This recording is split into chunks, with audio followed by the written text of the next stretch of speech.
Hindi audio Bible मत्ती रचित सुसमाचार अध्याय 4। यीशु की परीक्षा। तब आत्मा यीशु को जंगल में ले गया ताकि इबलीस से उसकी परीक्षा हो। वह 40 दिन और 40 रात निराहार रहा। तब उसे भूख लगी। तब परखने वाले ने पास आकर उससे कहा, यदि तू परमेश्वर का पुत्र है तो कह दे कि ये पत्थर रोटियां बन जाएं। यीशु ने उत्तर दिया, लिखा है, मनुष्य केवल रोटी से ही नहीं परंतु हर एक वचन से जो परमेश्वर के मुख से निकलता है जीवित रहेगा। तब इबलीस उसे पवित्र नगर में ले गया और मंदिर के कंगूरे पर खड़ा किया और उससे कहा, यदि तू परमेश्वर का पुत्र है तो अपने आप को नीचे गिरा दे, क्योंकि लिखा है, वह तेरे विषय में अपने स्वर्गदूतों को आज्ञा देगा और वह तुझे हाथों हाथ उठा लेंगे, कहीं ऐसा न हो कि तेरे पाँवों में पत्थर से ठेस लगे।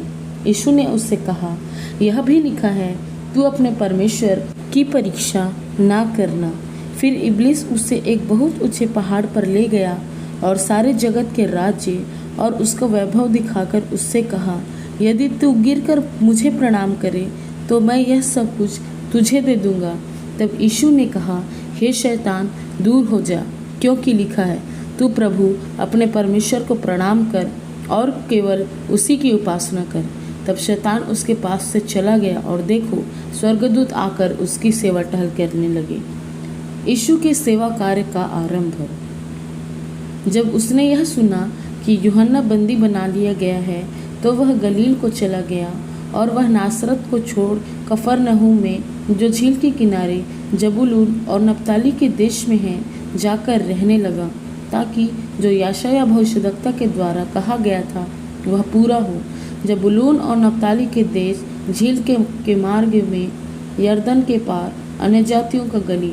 जो लोग अंधकार में बैठे थे उन्होंने बड़ी ज्योति देखी, और जो मृत्यु के देश और छाया में बैठे थे उन पर ज्योति चमकी। उस समय से यीशु ने प्रचार करना और यह कहना आरंभ किया, मन फिराओ, क्योंकि स्वर्ग का राज्य निकट है। प्रथम चेलों का बुलाया जाना। गलील की झील के किनारे फिरते हुए उसने दो भाइयों अर्थात शमौन को, जो पतरस कहलाता है, और उसके भाई अनिद्रियास को झील में जाल डालते देखा, क्योंकि वे मछुए थे। यीशु ने उससे कहा, मेरे पीछे चले आओ तो मैं तुमको मनुष्य के पकड़ने वाले बनाऊंगा। वे तुरंत जालों को छोड़कर उसके पीछे हो लिए। वहाँ से आगे बढ़कर यीशु ने और दो भाइयों अर्थात जब्दी के पुत्र याकूब और उसके भाई यूहन्ना को देखा। वे अपने पिता जब्दी के साथ नाव पर अपने जालों को सुधार रहे थे। उसने उन्हें बुलाया। वे तुरंत नाव और अपने पिता को छोड़कर उसके पीछे हो लिए।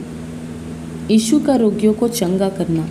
यीशु सारे गलील में फिरता हुआ उनके आराधनालयों में उपदेश करता और राज्य का सुसमाचार प्रचार करता और लोगों की हर एक प्रकार की बीमारी और दुर्बलता को दूर करता रहा।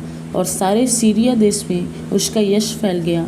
और लोग सब बीमारों को, जो नाना प्रकार की बीमारियों और दुखों में जकड़े हुए थे और जिनमें दुष्टात्माएं थी, और मिर्गी वालों और लकवे के रोगियों को उसके पास लाए और उसने उन्हें चंगा किया। गलील और दिकापुलिस, यरूशलेम, यहूदिया और यरदन नदी के पार से भीड़ की भीड़ उसके पीछे हो ली। Thank you for watching this video. हमारे चैनल बाइबल अड्डा को लाइक, शेयर एंड सब्सक्राइब करें फॉर मोर वीडियोज़।